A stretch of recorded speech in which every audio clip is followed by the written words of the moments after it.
Hey everyone, Sci-Fi here. Today we're diving into a figure who ignited major controversy in the scientific world, Immanuel Velikovsky. His book, Worlds in Collision, proposed some pretty wild ideas about our past. But did they hold up to scientific scrutiny? Let's find out.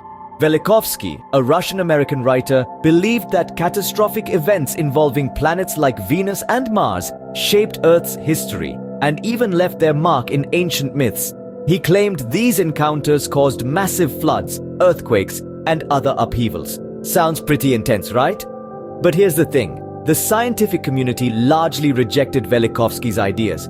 They lacked credible evidence and contradicted established scientific principles. Scientists classified his work as pseudoscience due to its unconventional interpretations and lack of rigorous methodology. Imagine trying to explain a car crash using only fairy tales. That's kind of what Velikovsky's approach felt like to scientists.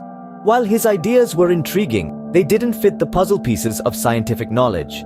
Despite scientific rejection, Velikovsky's work gained some popular support. It's important to remember that distinguishing science from pseudoscience is crucial. While Velikovsky sparked debate, his claims ultimately lacked the foundation of evidence-based research and sound scientific reasoning. So what do you think? Did Velikovsky offer a glimpse into a hidden past, or was it just a collision of imagination and reality?